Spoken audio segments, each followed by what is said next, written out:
Hey, Nick. Hey, Chase. It's that time again. What time is it? Time for Fuck This Place!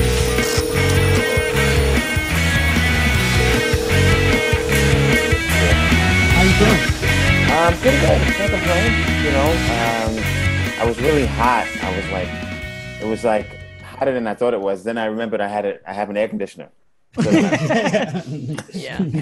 I wish I had some kind of machine to help me with this. I can't. This air needs such a change in material state.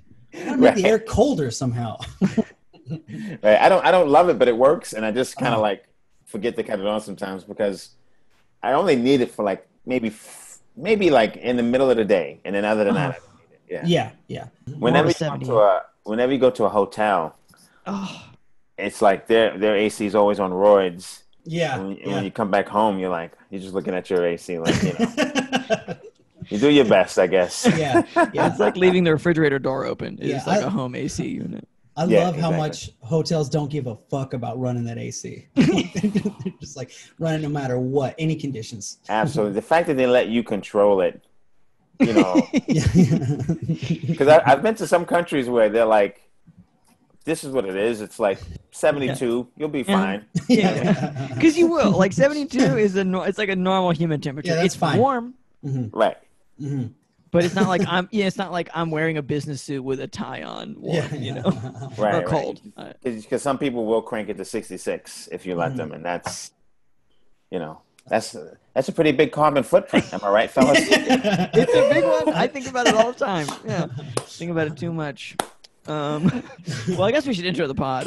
Welcome to Fuck This Place, the podcast about jobs with Chase and Nick. My name is Chase. My name is Nick, and with us today, our guest, fantastic comic, Mr. Dwayne Perkins. Dwayne, how are you?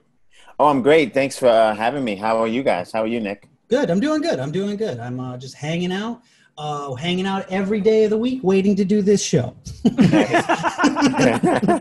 I love that microphone. That looks pretty fancy right there. Yeah, it's like my robot fight announcer microphone and stuff. We haven't talked about it in a minute, actually. Let's get ready to rumble.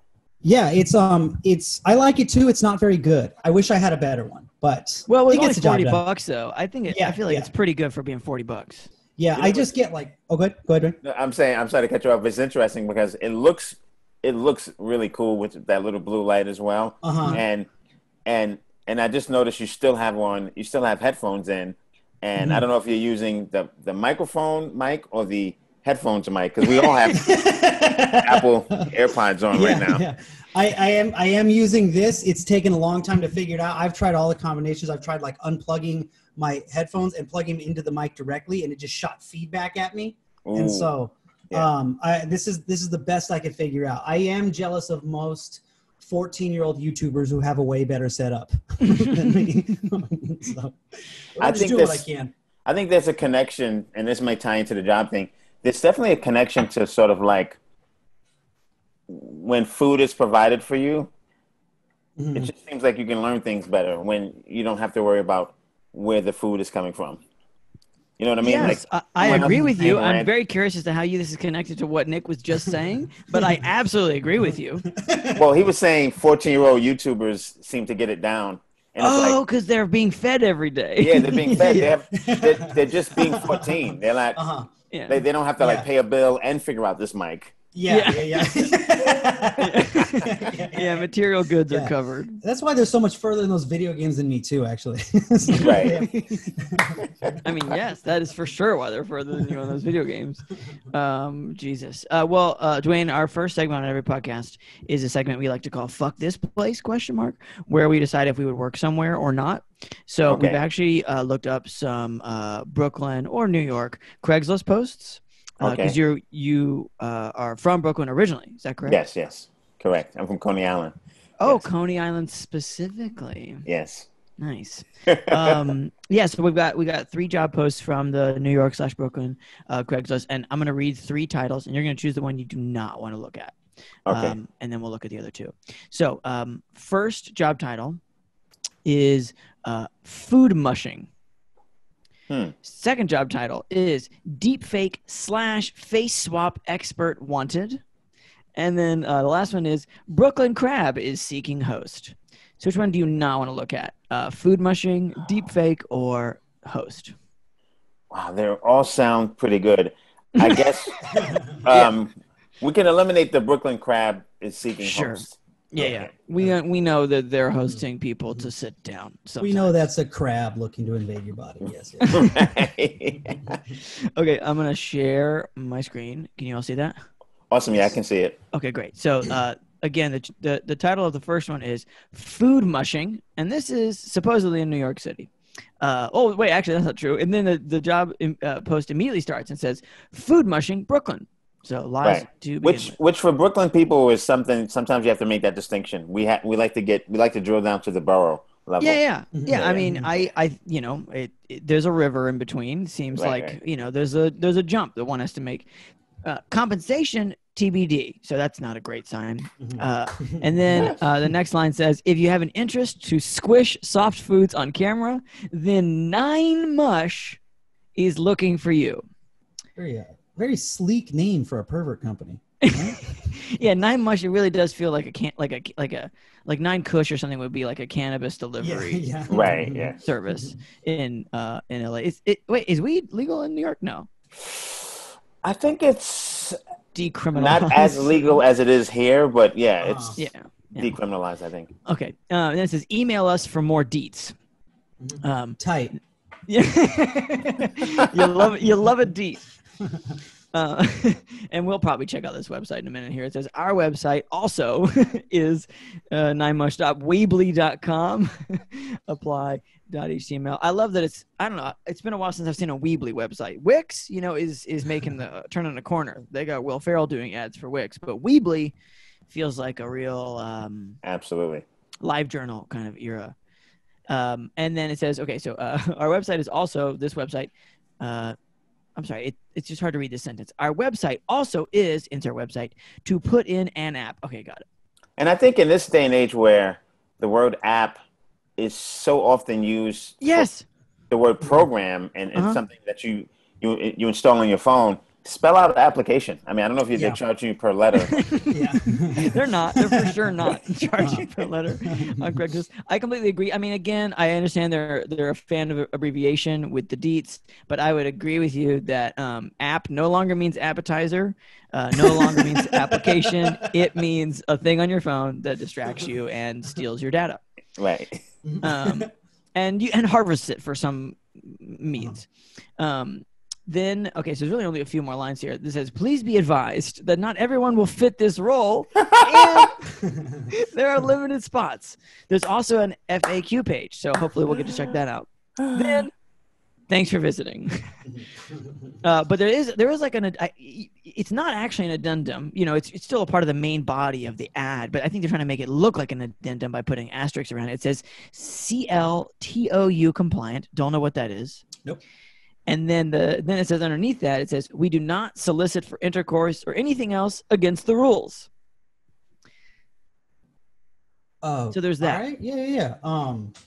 That's I feel like, okay, back real quick. Do you think they were like, hey, people are going to have a lot of questions. Let's get an FAQ page. Or do you think they got so many questions that what order do you think that happened in the chicken and eggs? I think that they got questions. I think that they got a bunch of questions from the one person they pitched this to, and they were like, you know what, we should probably put an FAQ up.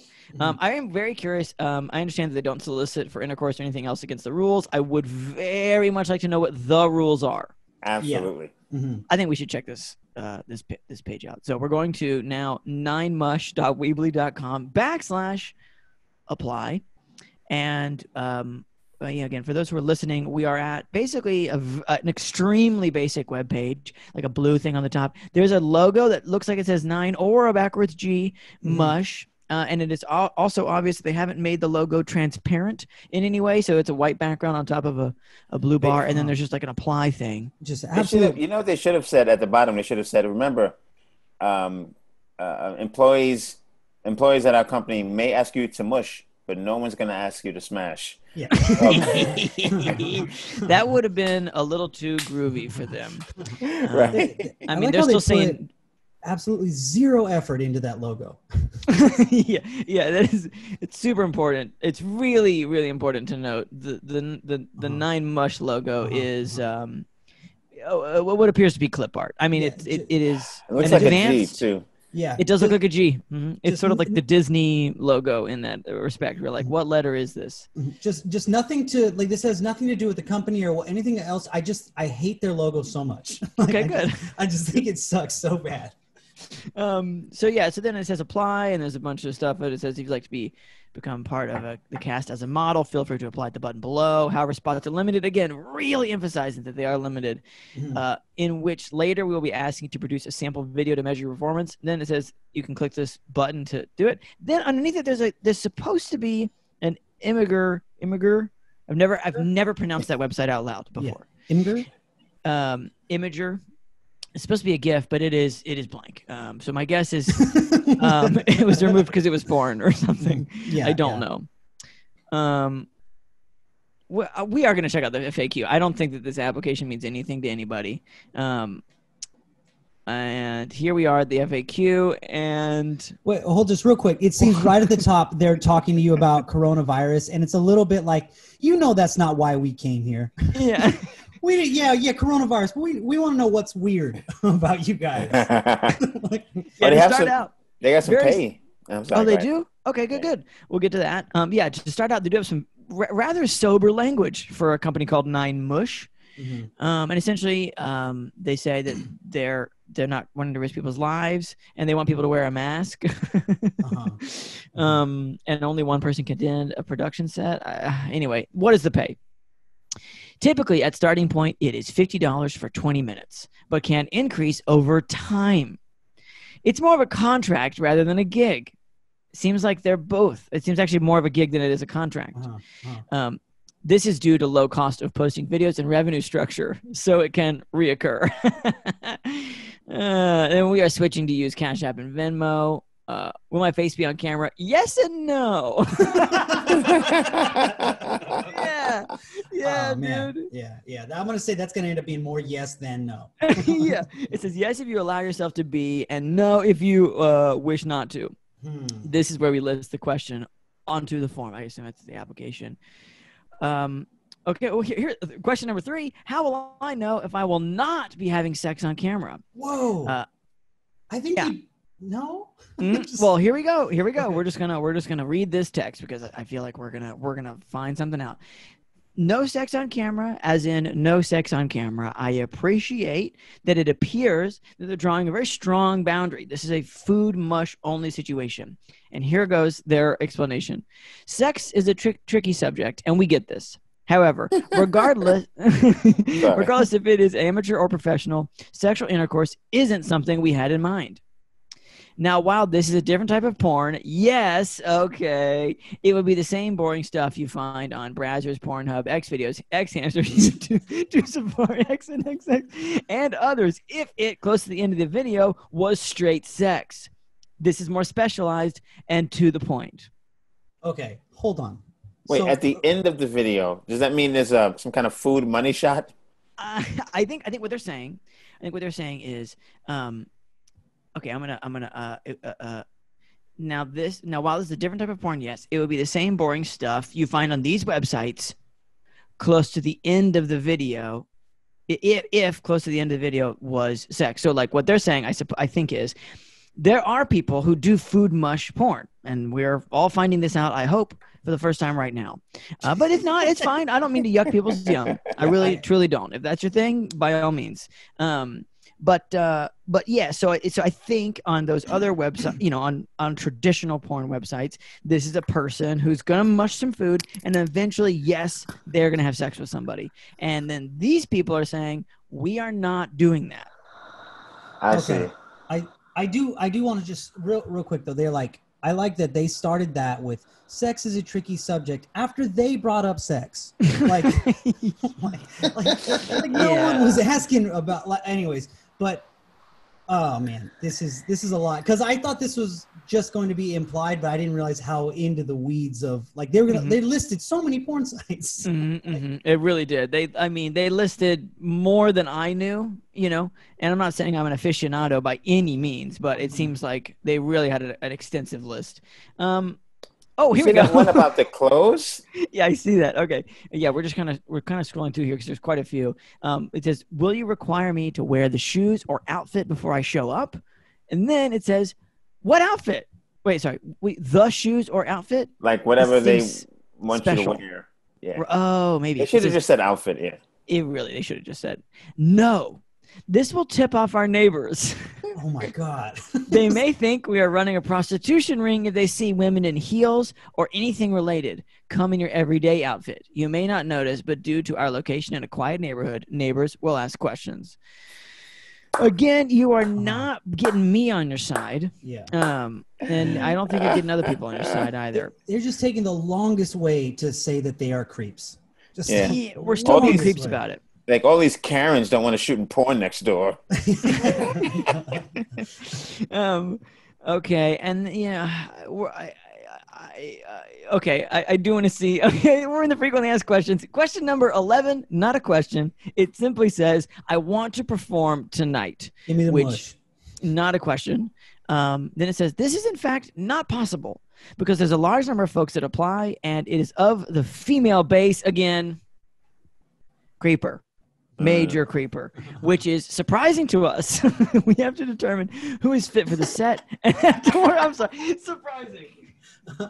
Good for you. You're getting a lot of applications. I thought we were going to get a lot of male mush enthusiasts. Not so many. It's a surprise. Oh, go ahead. I got a quick question. Okay, so which is surprising to us. They live in a neighborhood. Do you think this is a couple that's asking, or do you think this is like two dudes? Well, what do you think? Who is us in this? Who do you think? Oh yeah, I mean, I think it's Nine Mush is 3 dudes, maybe. I feel like 12. Not to cut you off, sorry. I think 12 answers. Number 12 backs up what you're saying, Chase. It does if you read the answer. Okay, we're gonna have to read it. Okay, and this is the last frequent. We are literally halfway down the page. Yeah. Okay, sorry. God. They have a lot of questions. All right. Do they? Do people actually watch your videos? Yes, more women than men, which is also surprising. We've received some comments that some women get turned on while watching and want to participate. Our audience is a diverse demographic. What the hell? I'm really sorry, Dwayne. I didn't know it was going to be like this. Yeah, I'm sorry to everybody. This is solid. This is unbelievable. This is dense. 31 frequently 31 questions. And then the last one is, do you have any information to release to the press? Which it feels like, where are we? How did you think that I would get this deep into this at this point?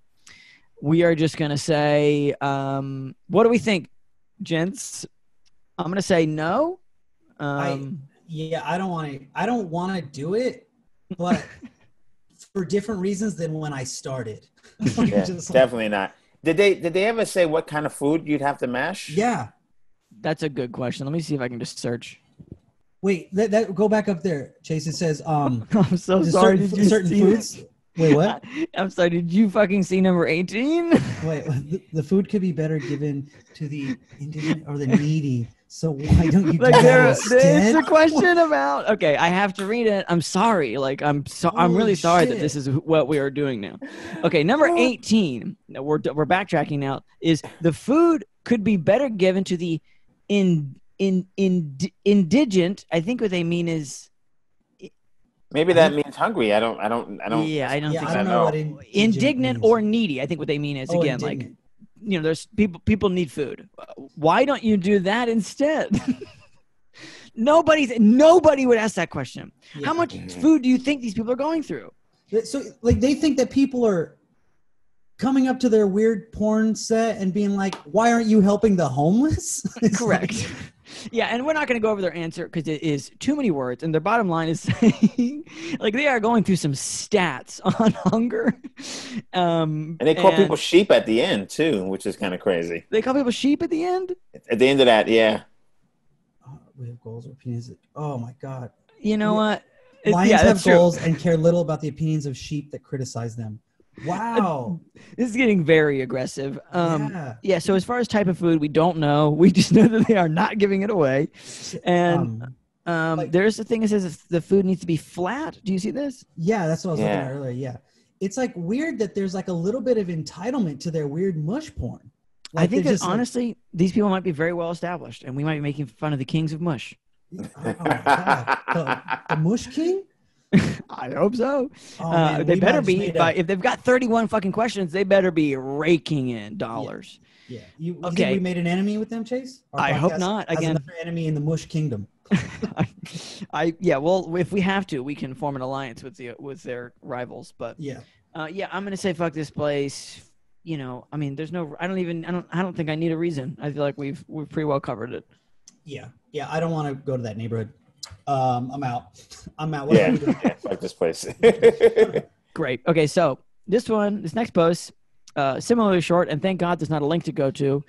So the next post is deepfake/face swap expert wanted.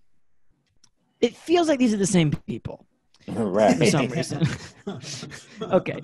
Hello, Craigslist. Not a good sign. I'm looking for someone that is an expert with deepfake/face swapping on videos. Just before we dive in, everyone knows what that is. Are we? I feel like. It's scary, but I know what it is. Yeah, great. Yeah. So in case anyone listening doesn't know, it's pretty self-explanatory. It's face swapping videos. This deepfake thing, I'm a little less familiar with. I just know that it's probably right-wing, bad, weird stuff. Well, I thought it was just like I don't know, but I thought it was like that. It's like very like a long video, like not just a quick Photoshop thing, but like a really detailed kind of. Like, I think you're right. Yeah, like really well done. I think. Yeah, like it could possibly stand up in court, which is why videos may not be allowed in court anymore because you can fake them so well now. Oh wow! Fuck yeah, because you can change metadata and all this. Okay, so this is for a legitimate project. Sure, dude. Not for porn or anything shady. Again, the fact that you said it. I did not think when you said deep fake or face swap, I did not think porn right away. I thought maybe news, or like, if you're saying deep fake, like there's consequences to this. It's not like, I just want you to put my face on my buddy's face. You know what I mean? Ideally, you have a Mac setup and can assist me in setting up the software on my Mac and train me to do it myself. So you're just going to work yourself out of a job if you're very good at this. Potentially, we can work remotely via screen sharing. Please send me samples of work you have done as well as your contact information. Looking forward to hearing from you. Thank you. And that's the post. No. That is 10 times shadier than 9mush. Yeah. I think you're right. Yeah, remember when like 9mush was only worried about what their neighbors thought? Right. And they were like, we have 31 answers to 31 frequently asked questions. Including why are we not serving the homeless? And they actually covered their bases pretty good. We didn't go over all the text, but they went through some stats. Sure, they called us sheep at the end, but they gave us a reason. It's like when a teacher tells you can't you can't go to the bathroom because like a bunch of kids have already gone. It's like, you know what? I still have to go to the bathroom and this sucks, but like you give me a reason, so we'll leave it for now. I agree. These people are for sure up to no good, at the minimum, sort of a ne'er-do-well level of bad. It's and the thing is that they have the word potentially in there. The potential of how shady it is almost endless. Like it could just be they want to do some like videos, some fake news videos, or they want to overthrow a government. Like the shade level goes so far here, and it also has this feeling. I watch a lot of spy shows lately. I've been watching a lot of spy shows. Sure. This feels like this whole thing is a message. Some spy to get and respond to. You know what I mean? Yeah, I definitely think you were right there, Dwayne, with the word potentially. Like just like just like you say, yeah, I could totally agree that it's just like, yeah, it's going to maybe start as like, oh, I want to put my best friend Bobby's face on like a donkey's body and stuff just for kicks. And then by the end of the month, he's just kind of like, hey, can we just switch what happened to Princess Diana a little bit? Right. I got like the masters from JFK. Yeah. I mean, the first thing when you get there, it's going to be basically he's going to have like a picture of Epstein. And then like all the people he wants to be at a party with Epstein. 100%. You know what I mean? Yeah. And that would be someone who's kind of doing a little bit of good, you know? Yeah. But by the end of it, he's going to have you at that party with Epstein. Correct. He's going to get, right. This is a I shoot the bus driver kind of a job. Where it's I was actually just about to say, like, I agree that this is when the fact that he says you're going to train me to do it myself, this seems like a dumb person who's willing to say that. Like, of course, that's what you're going to do. We know that if I work for you, you're going to try and siphon off my skills. But like the fact that you're just willing to be like, well, I just want you to teach me so that I can do it, you know? Right. But also that means that like, if you teach me, you can break away before it gets super illegal. That's true. There's an out there, or he's gonna, once this person learns, he's gonna take you into the woods and shoot you in the back of the head with a pistol.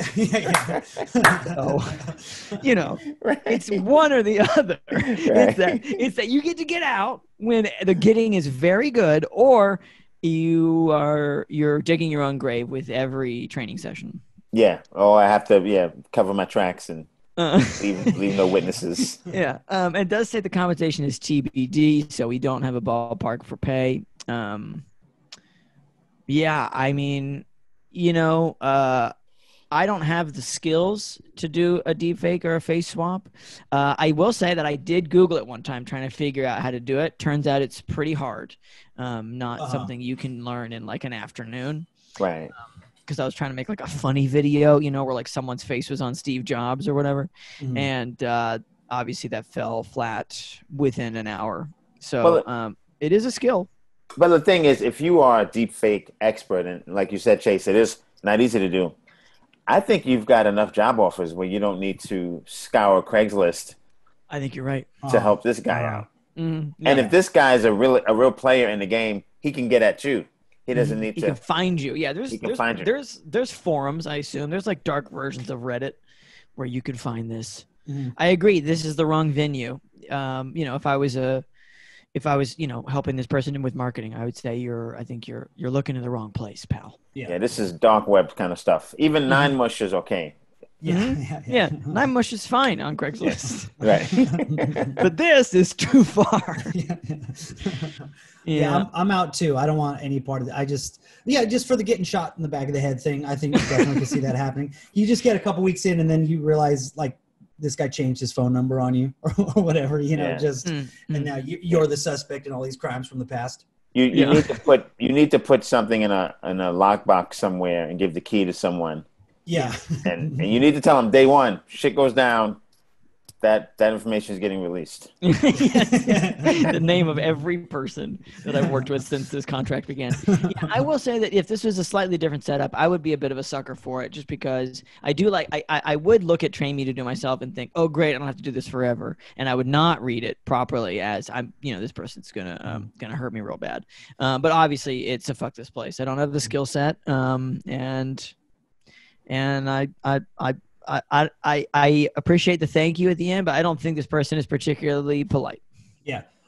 There has to be, like, if you were 100% like legitimately, like, trying to put your face on a cat or whatever, like just innocent stuff. There's got to be a class you can take, an online class that can just teach you basics. I think you're right. I mean, they do it in Forrest Gump.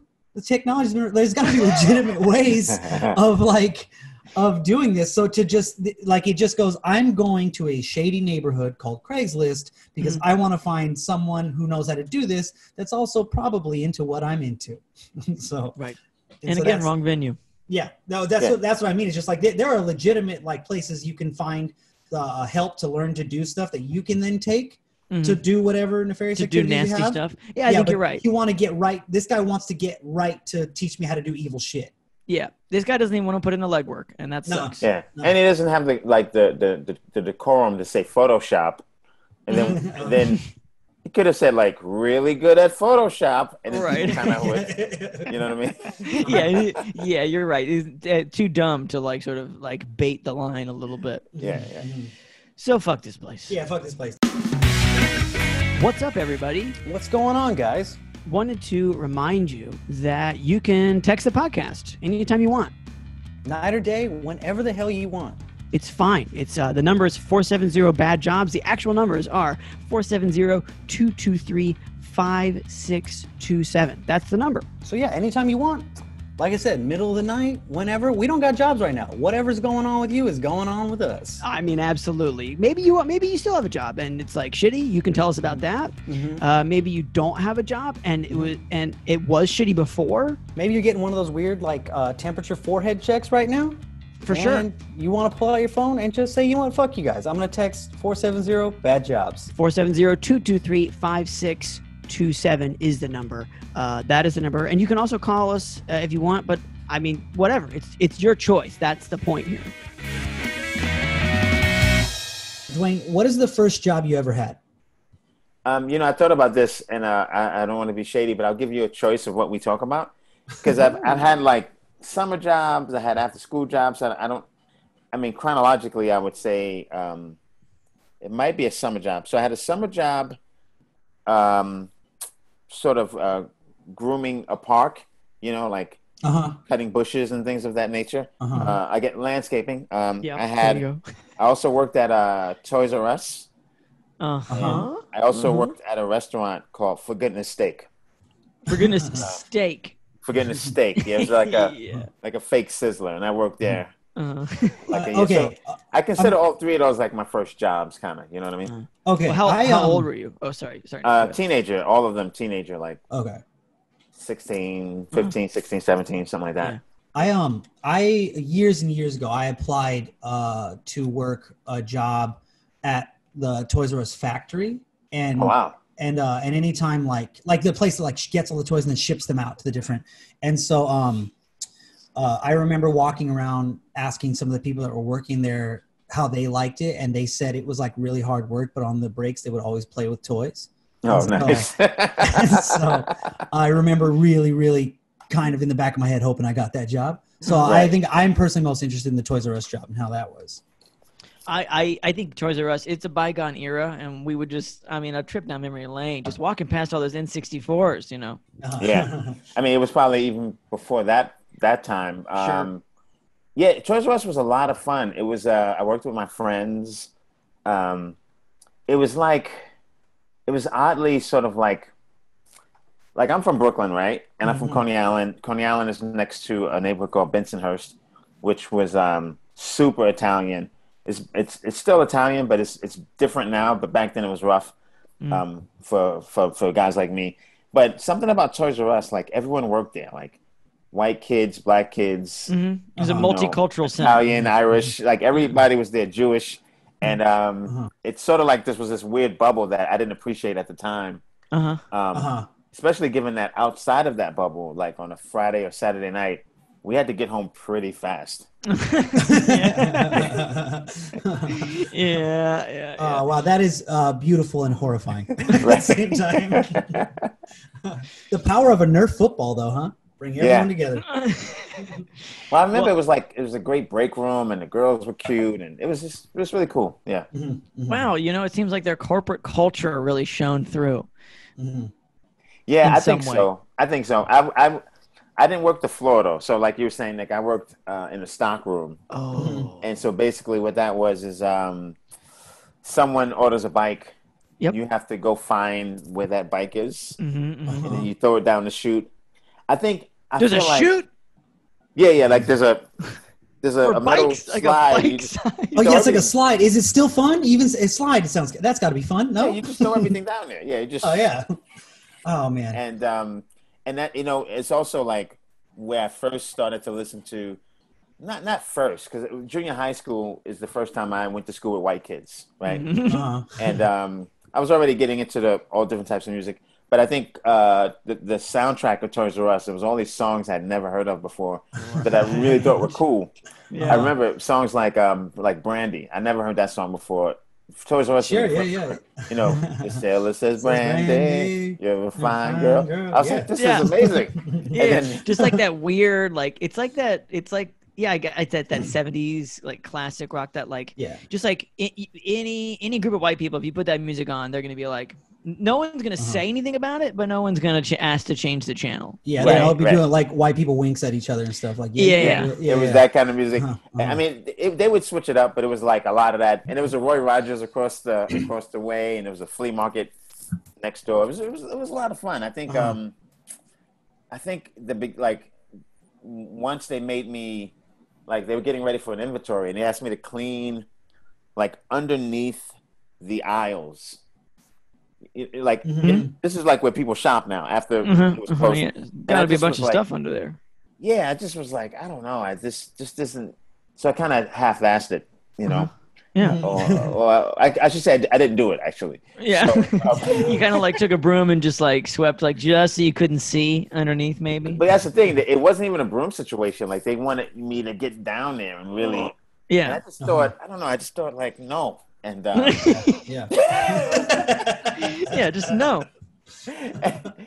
And you should want to do a good job. Looking back, I have mixed feelings about it, but I also feel like that job somehow fell in my lap because I was one of the younger kids there, and I don't think it was my job to do, and it somehow fell in my lap.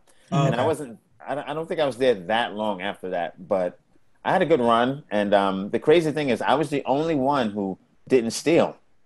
And and they laid me off eventually, and they kept all the people that would steal. Like people would steal like crazy. Like what are they stealing? I mean, do you know what they're stealing? You just know that they're talking about. Oh yeah, they talk about it. It's got to be stuff that fits under your jacket, right? Right. So you can't steal a bike, right? Yeah. But, and you don't want to steal a hot item like a Nintendo or something like that. That's gonna be. But just little doodads, like little bears and shit. Yeah. Like if you shook a coworker, like all these GI Joes, like all just come out. Right, and then what they would do is they would check your bag on the way out, but not always. So it was a little bit of like a rolling the dice. Like you feel like, oh man, they're not going to check bags today, and you know, so we'll steal some stuff. I never did it because I just thought I don't need to do it, and my luck would be I get caught. I don't want to be labeled. Yeah. It was a really cool place. Two of my buddies that worked there, one I'm still friends with because we were really good friends even before that. He got me the job. But that was also a place. This is kind of crazy what I'm about to tell you, but it was like we were upstairs in Toys R Us in the stock room deciding if we were going to sell drugs. Just like thinking about it. Yeah. No, I opted out. I said, they said, think about it, you know, sleep on it. Who asked you? It's not someone at Toys R Us. Like, it wasn't Jeffrey. Neighborhood stuff. No. It was guys I worked at Toys R Us with. Like, they were like, "Hey, do you all want to also sell drugs?" Yeah, they were just my age, a year older, a year younger. You know, older, maybe a year too old, and they were like, "We should sell drugs," only because at that time it was very popular, very prevalent, and you could just go uptown and go uptown to Harlem. Cop drugs, come back and sell them. It wasn't. It was still kind of like it was the end of this era, but it was the end of what I call the Wild Wild West era.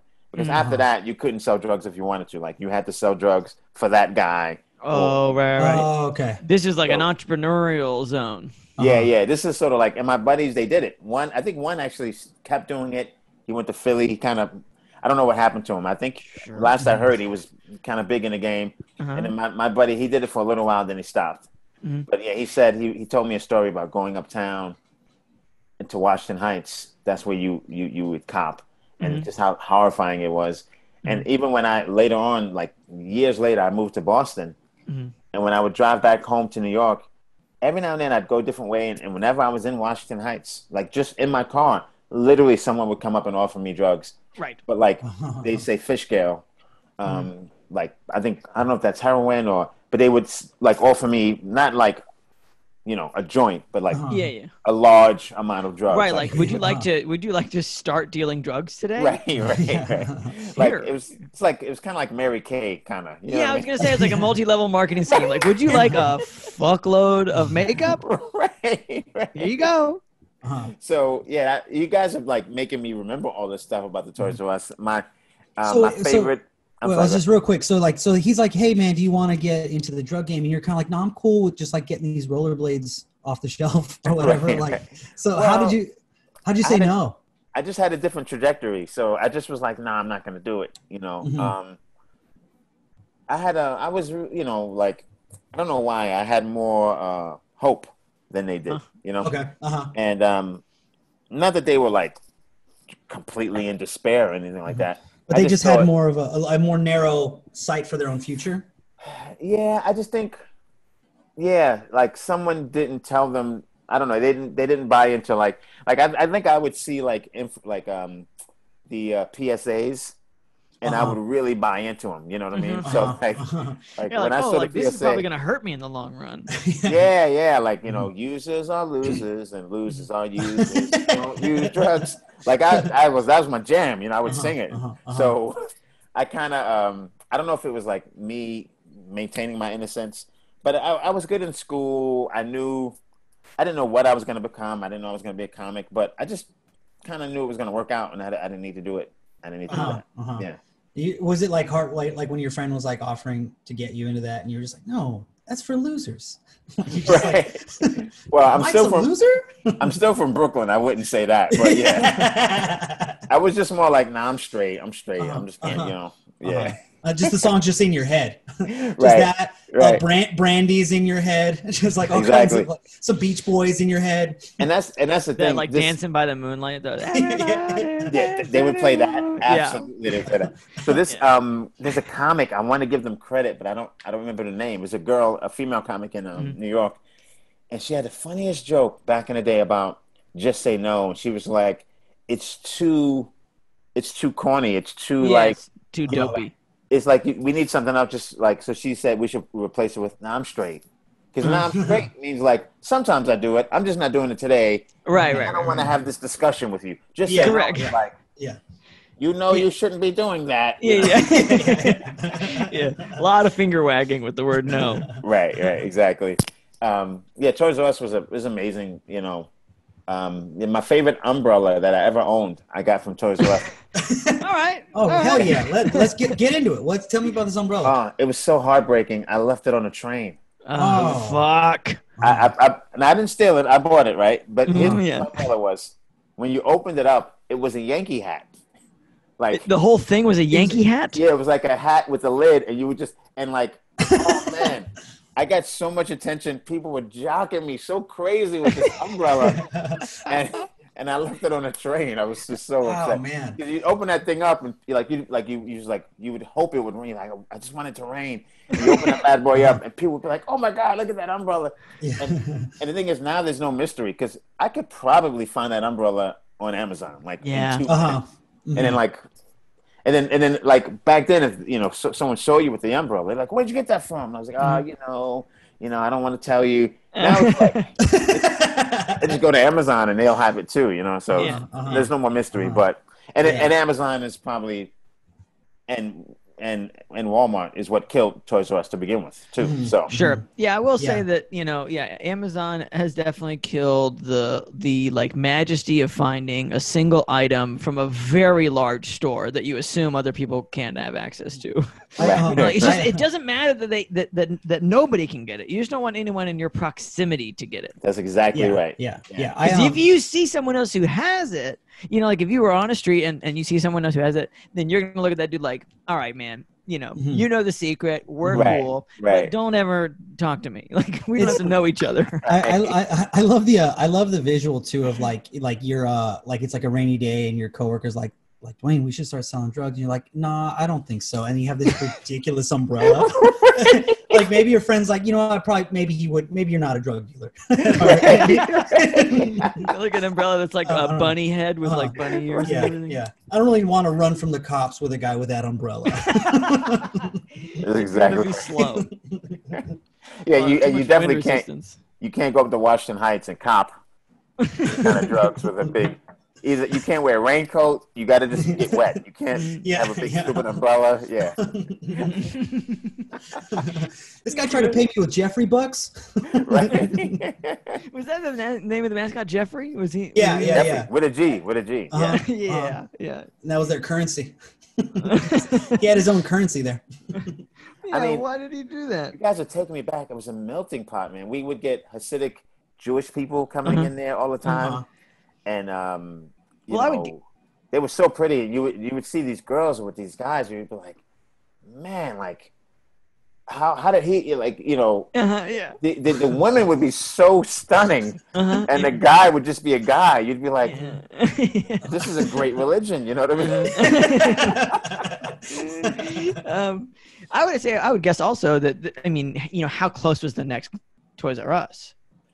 Like they have their own range, so I think that part of it is a community builder because like it's not like a Starbucks where everybody has their own. It's like a Toys R Us was like you were really living if you got to walk into a Toys R Us. Yeah. I felt like 1,000% right. There might have been, I don't know, maybe 2 others in all of Brooklyn, maybe. Right.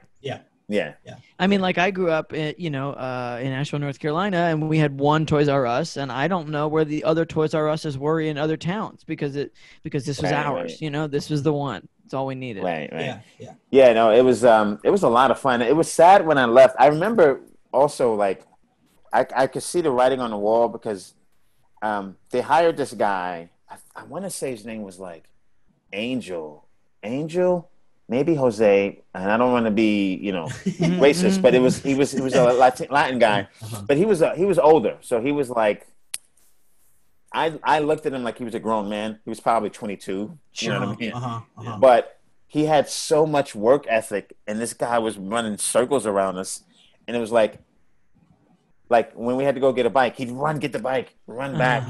And I just felt like, now I'm looking back, I'm like, oh, I was just some dopey kid, and he probably had real bills to pay. Because I was just like, this guy's making us work so hard because now he's setting this new bar. Because he's running around. Just relax. Everyone's going to get their bikes, dude. Calm down, Which, to be fair, he could have also done that, and he also would have got paid the same amount of money, So I do agree that he should have, he's got bills to pay, but the bills still would have been paid if he had gone the same pace as you. Was he stealing too? I don't think so. I think he was just dynamite worker then all around. Yeah, but he might have been looking at it like, it's all. You guys are making me think about this in ways I've never thought about it, right? Because I don't think about it that much. That's what this podcast is all about. But I feel like, he may have saw that as a trajectory, as a career path more than we did, And now, again, not to be racist, but like, what if this is completely hypothetical? But what if he had any kind of record, right? Sure. Then it's like, I need to work my way up within this system. Yeah. Only. And so, I'll work hard. I'll do what needs. Like he probably cleaned the floor. I didn't clean. You know what I mean? Yeah. So that's fine. I mean, he was a good guy though. He wasn't like. I was a little like. I don't know if I was intimidated or put off by him, but he did nothing wrong to me ever. He just worked hard. Yeah. Right? Yeah. Every time you saw him on the schedule, you're like, "Oh, this son of a bitch." Right? Well, it's kind of like It's like you go play basketball and you're just looking to like just get a little run, get a little sweat, and there's a guy like picking up people full court. You're like, dude, what are we doing, man? Like, this isn't the NBA Finals, my dude. Relax. Oh man, I would love to keep talking about this. This is really fun, but we do got to move forward. No, okay, no worries. But that is Toys R Us is tight, and I miss it. Super tight. But okay, so that was your first job, Dwayne. What is the worst job you ever had? Oh man, let me think about this. Okay, I'll give you 2 because one I didn't really do. Mm-hmm. Okay. Yeah. Okay. Everybody has one of those. Yeah. Nice. Somehow I was already a professional comedian, and someone said, "Oh, it's a way to make money on the side. Stay in town, so you don't have." I was in LA actually, and I got pulled into being a person who like gets people to fill out credit card applications. Yeah. At Target. Yeah. And I remember being there, and I think I called the girl I was dating at the time, and she's like, "What are you doing?" And I think I just left because it was like, my thing is like, I understand it's the American way, and credit is important on some level, but like, I don't want to get political, but you don't need a Target credit card unless you're paying it off in total every month. And, you sure don't. There's some kind of points involved. Yeah, I don't think that's too political. The bottom line is you don't need a goddamn Target credit card. You don't need any credit card that is offered to you by a store to spend at that store. Right, exactly. Yeah. And it's like, it's going to get people in weird debt, and I just didn't want to be a part of that system. And obviously, it's almost like the same as the drug dealing metaphor, right? Because it's like, well, someone's going to sell them the drugs. They're going to take the drugs. And you can argue, well, someone's going to, if they want a credit card, they're going to get it either way. And I'm like, you know what? That's true, but I don't want to be in the pipeline. I don't want to be a part of it. No. You just don't. If there's nothing at Target that you need, if you can't buy it, then you don't need it, or you shouldn't get it. Right. You know what I mean? It's not a car. It's not a house. It's like, it's people buying TVs and shit. Right. So that was horrible, but I did it literally for like 2 hours. Yeah, for sure. Yeah. And then I'm thinking of the other job. The thing is, I've liked most of my jobs. Even the landscaping job wasn't too crazy. For goodness sake, was bad, but they fed me at the end. Only thing is, you'd have to come out, and it was in downtown Brooklyn. You'd have to come out and see girls. And you have this stupid for goodness sake hat on.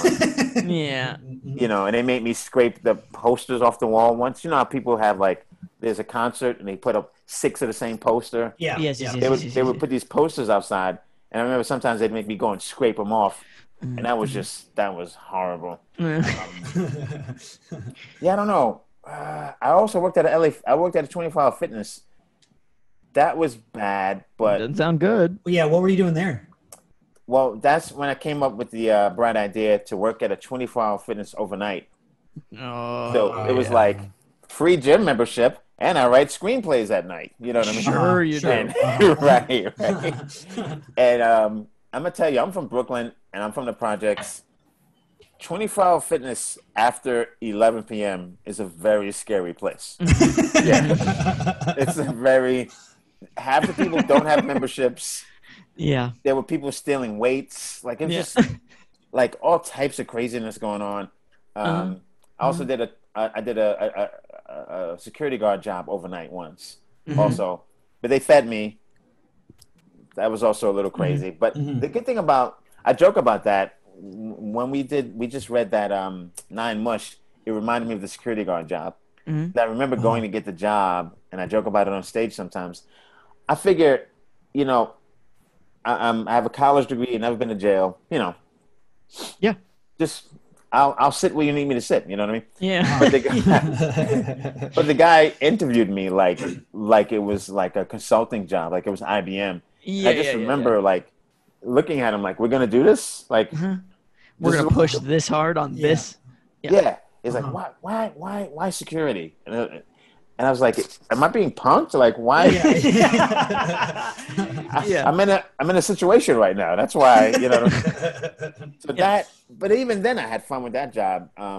My biggest takeaway from that job was 2 things. One, on stage, I'll tell you guys, on stage, I changed the job to be on a construction site because there's more jokes there. Yeah. Because I have a friend who actually worked on a construction site. So I took his history and applied it to my job. Yeah. But in reality, it was a hotel. And security at a hotel? Yeah, overnight. And so that's where you get like, and it was a Japanese hotel. You get like Japanese businessmen getting heart attacks from Viagra. And then like as they're being loaded into the ambulance, they're like, don't tell. Like, who would I tell? Right, exactly. And also, I remember every morning leaving. The problem with an overnight job is it sounds fine and dandy, but if you don't get home before the sun comes up, you're screwed, right? You're completely screwed. If you can get up before the sun comes up, then it's like, you can kind of trick yourself. You wake up around noon, okay, fine. But if you go to bed when the sun is up and you wake up when the sun is up, it throws you off. It completely fucks with your head. But I remember leaving that job one morning, and I would always try to race home before the sun came up. I never could make it because it's just the timing didn't work. Yeah. But I remember the other guys, the cleaning crew, a guy from the cleaning crew. Again, this might be political in a sense. So, because I would eat with those guys, and we had a locker room, and So a guy from the cleaning room, I'm changing into my street clothes to go home. He's taking off his cleaning uniform and putting on a security uniform. Right. And I'm like, what are you doing? He said, I'm going to my other job. And I was like, dude. Your other job? Like, I just think, and here's the thing. This guy wasn't working 2 full-time jobs so he could, like, push a Lamborghini or go to Vegas. It was just to survive 2 full-time jobs. Yeah. Crazy. But those guys, this was in LA too, and those guys were the biggest Laker fans who could never go to a Laker game. Like the real Laker fans, man. They love the Lakers. That's all we talked about, you know? Oh, man. So, that first, like, that interview thing, because the question, like, why security? Like, it's almost like he wanted to answer you. He wanted you to say something like, because I'm tired of it. You know, like something's quietly ominous sounding. He's like, yeah, we're tired. But like, did anything aside from like old Japanese dudes dying of boners and like giving you like a hang loose sign as they're getting loaded into the ambulance? Did anything else like really scary happen or like wild? Well, this was like in Little Tokyo, okay? Okay. If you know LA, which is really next to Skid Row. Yeah. So, you'd get like a lot of Skid Row guys coming over, and it's weird. Like when you see someone who's like a little not in their right mind, you see these transients or homeless people, whatever you want to call them. They're not. They're basically harmless until they're not. You know, and a lot of these guys are just screaming at no one in particular, and but you just don't know if this is the day that they actually act on it. You know, sure. Like they're riding a wave, and 9 times out of 10, it's just like they just need to keep riding that wave. Like everything's okay. Yeah, I agree. I have a driving job, and I remember driving in Skid Row and just coming to a stoplight, and just this crazily tall homeless guy, like just coming up and just kind of coming right up to my driver's window and just doing. Swear to God, the Tyrannosaurus Rex eyeball from the first Jurassic Park, where he's got his eyeball like real close to my window, and just like kind of took me on, and then just walked away, and I was like, "Oh boy, that's crazy, man." That was today, but that is Skid Row. That is kind of a lot of how that is. Yeah, and so that was like a little bit. And what happened was, like that job and the Target job, what makes them. Actually, and the 24-hour fitness job, those 3 jobs, what makes them special in a sense is that I was already on TV. Like I had already done TV, like more than one television spot. Yeah. And that's just a game, but it's but something still, now. Yeah. There's a particular kind of insult to that. Oh yeah, and actually, both the Target job I quit just because I couldn't do it. I just didn't agree with it. The 24-hour fitness job and the security guard job, both of those jobs I quit because I booked like national commercials and then I quit. But which worked out, but was still ill-advised because I had no idea if those commercials were going to run or not run. Luckily they did. But so I booked 2 commercials, quit the security guard job. And then one thing else about the security guard job is that you couldn't just chillax like you wanted to. Like that guy interviewing me was really a sign of things to come, and it wasn't a bad job. But like they have these things, these buttons you have to press with this metal rod, and it like registers that you were there. So you have to walk around the entire hotel twice a night. Oh, right. It's a lot of walking. Yeah, and you have to which is kind of good when you stay in shape, but you have to and so basically like on every floor there's this button, and you press it. You know? Right. And so one day I was like, you know what? Let me see what's going on here.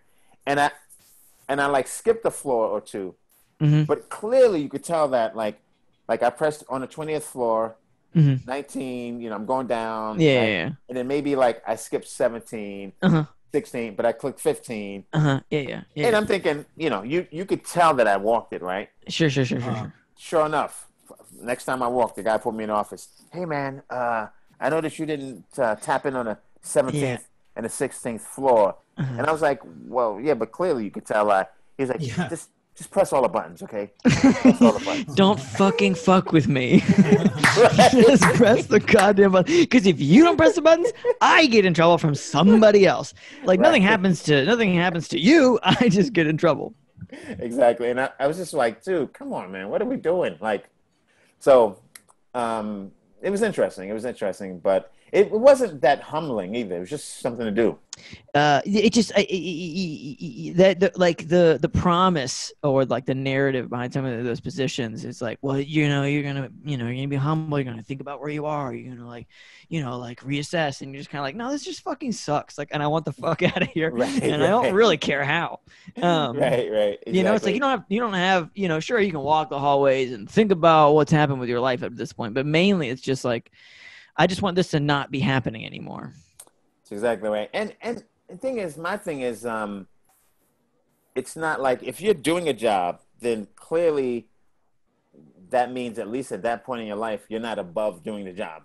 Yeah. If you're above doing the job, you wouldn't be doing the job. Correct. But I just don't think it's the American way is like, everything is binary with us, right? So like, it's like either you love your job or your job sucks. Mm-hmm. And it's like, maybe I don't love my job and it also doesn't suck. Yeah. It's just, yeah, maybe it's just fine. Mm-hmm. Yeah, I'm just here. But the guys I worked with, and you could tell some of the guys, he had a knack. Like, I don't know how I slipped through, but most of the guys were like, they wanted to be cops. Sure. And, they wanted to go to the military. And so, like, they thought they were in law enforcement. And I'm like, no, of course. You're like you're basically a glorified like hallway guard. Like you're not you're a hallway monitor. You're not in law enforcement. But these guys kind of had that. They love that fucking. Yeah, like we are officers of hanging out. We're in charge of hanging out, my dudes. right. Yeah, and laundering our uniforms regularly. Yeah. Wow. You said you're writing for a game show. Was that related to your security guard humble experience, or no? Just that's the job I have now, other than stand up. And doing my own content and stuff. That's my current job. I'm on hiatus. We're on hiatus now. Sure. But the thing about that is that like it's fun because it's a somewhat creative job. But up until the pandemic, I still had to go every day. Yeah. And like. It's weird where I'm super appreciative. This is a fun job. I like working with these people. Everyone's really talented. Everyone's really funny. But I live in Highland Park, which is near Pasadena. Yep. And I'm driving to Culver City every day. And it's just fuck that shit. Yeah, that's a long way. It's torture, and it's like to do something that I could do from home. And you absolutely can. Here's the thing. My job, you can work on your own laptop. But they give you a desktop too if you need it. My laptop kind of crashed once, so they gave me a desktop. But I still write on my laptop when I go in, only because I want to just sort of reinforce that I don't have to be there to do it. Yeah. I don't need this desktop. I don't want it. Yeah. And so it was fun, and I have access to the database at home. Here comes the pandemic. And thankfully, they kept us on for like 3 months after the pandemic. And sure enough, writing from home. Literally everything happened exactly as it was supposed to. Yeah. And you didn't get interrupted every 10 fucking seconds. Exactly. And I've flown once or twice during this pandemic, right? I don't know if you guys have flown, but I had my boarding pass on my phone. And I had my ID in my hand. That's what you do when you go through the security. Yeah. So I pull up the boarding pass. I give the guy my driver's license. He scans it, and he goes, "Thank you, sir. Have a nice day." And I'm like, "Oh, should I?"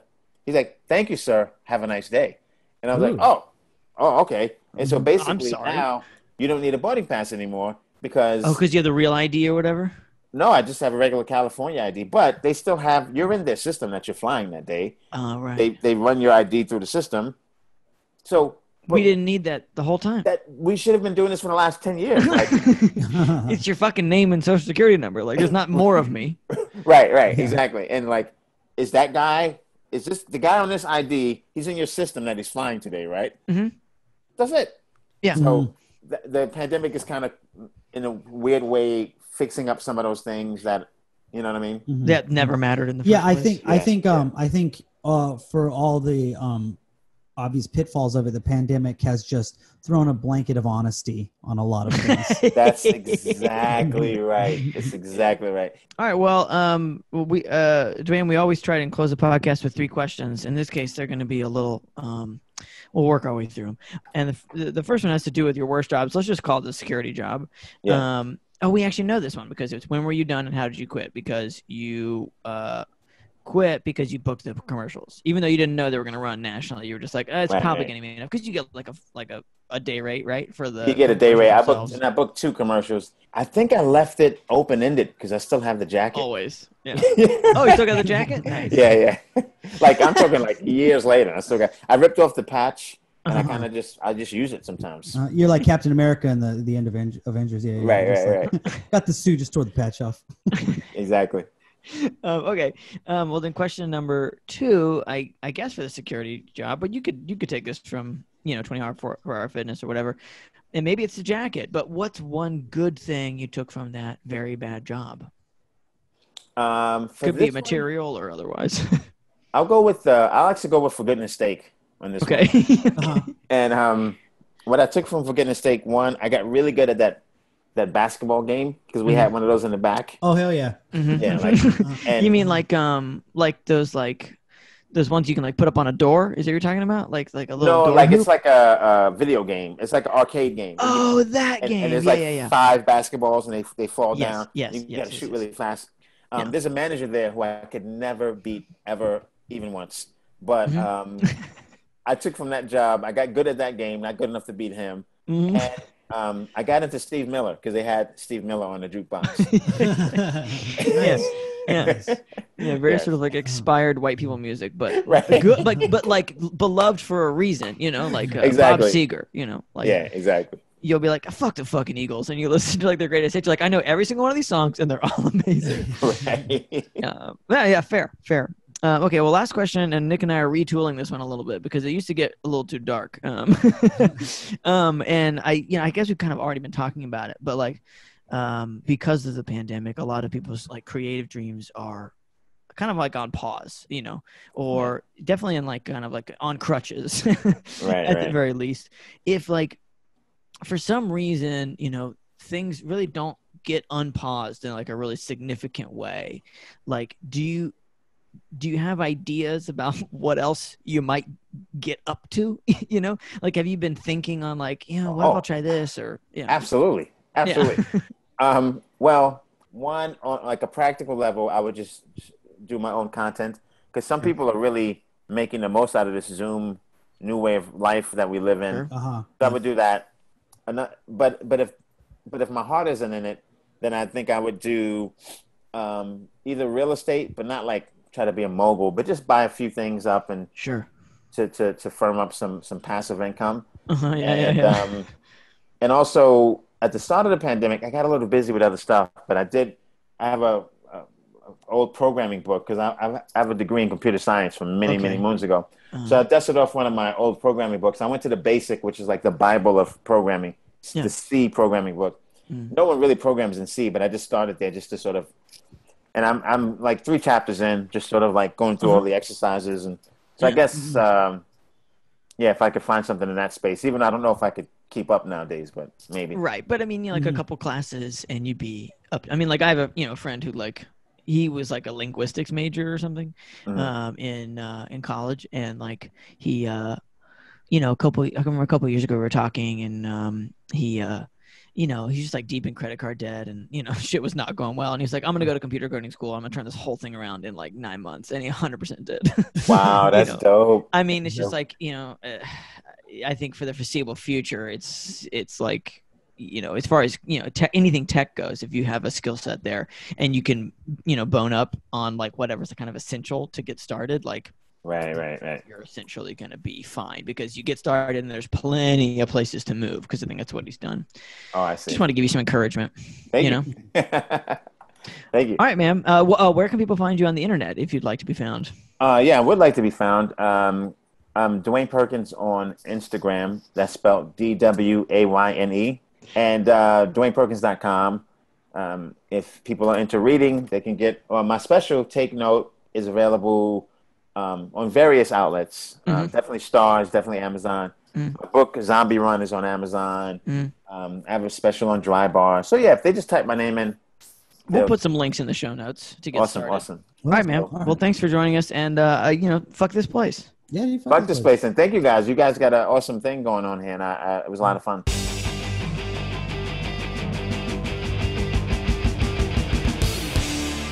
Thanks for listening, everybody. Yeah, thanks for listening. Don't forget to subscribe and share the podcast. We love it. If you want to write in and tell us about what's going on with you, bad things, good things, medium things, you can text 470-BAD-JOBS. We're here. We listen to the voicemails. We read the texts. We're very bored. Okay, bye for now.